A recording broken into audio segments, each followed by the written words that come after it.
Hey, Steve from Guitar Zoom here, and today what we're going to do is we're going to talk about how to use bass notes to help you in your switching of chords while you're doing something like maybe you're finger picking. And She Will Be Loved by Maroon 5 is a prime example of this idea. So what's happening here is I'm just using two chords. I'm using B minor, and I'm using the A7 chord. Okay? But what I'm going to do is as I'm picking, you're going to notice that the bass note is always being played first. So instead of playing the whole chord, I'm going to play this B minor chord, and I'm going to play the bass note first. So I'm going to play the fifth string with my thumb. And then what I'm going to do is head down here to the second and third strings.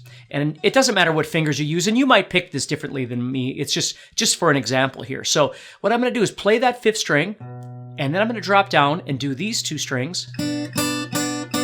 So I have... And then I want to get to the A7 chord. Now what I can do, and it all depends on what feels most comfortable to you, but I want to get to the A7 chord. Again, whatever fingers you might use to play an A7.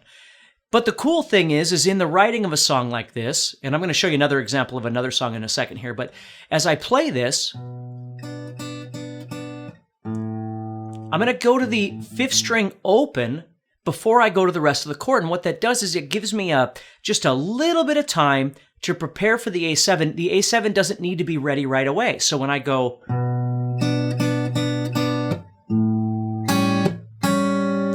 See how these notes came afterwards? So really all I needed to do was get to the open fifth string first. And then make the rest of the chord. And then finish off my phrase, which I'm just playing this little picking pattern that's going...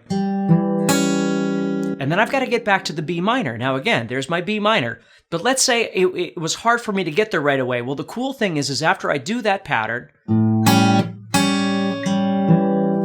I've got to get back to the note B, but I don't really need the rest of this chord until I go to pick it. So if you watch as I play, what you're going to notice is I'm going to shift, so the bass note is in place first each time. So here we go.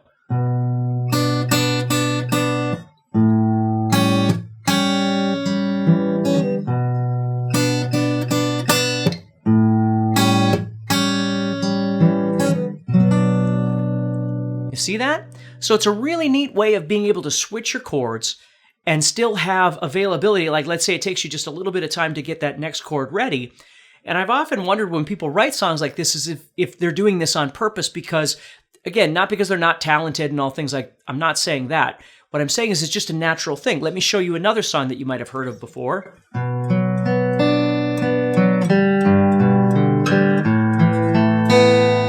Now here, I'm playing Kryptonite, so I'm picking through, I'm using a pick in this one, but... And then right there, you'll notice I've got an open string, which allows me to take my hand off, get ready on G, and the last note again is that same open string, and then I've got to get to the A. So I have...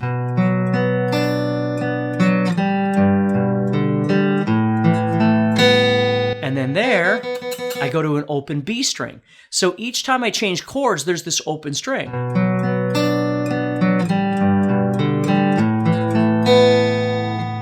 See? Or if I was doing...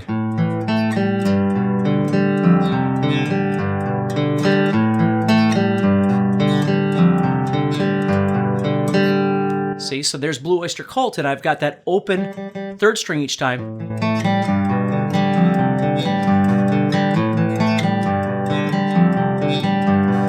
So when we think about it like that, it kind of makes sense, a lot of these songs, how one note, whether it's in the first example, maybe it's a bass note that stands out from the rest of the chord.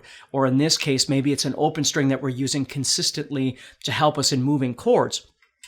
But just to be aware of that, and maybe that will help you in some of the song choices that you're making as well, to find some things that are not only fun to play, but useful if you're having, if you're struggling with chord movements and stuff like that. So anyway, take care, stay positive, keep practicing, and I'll talk to you soon.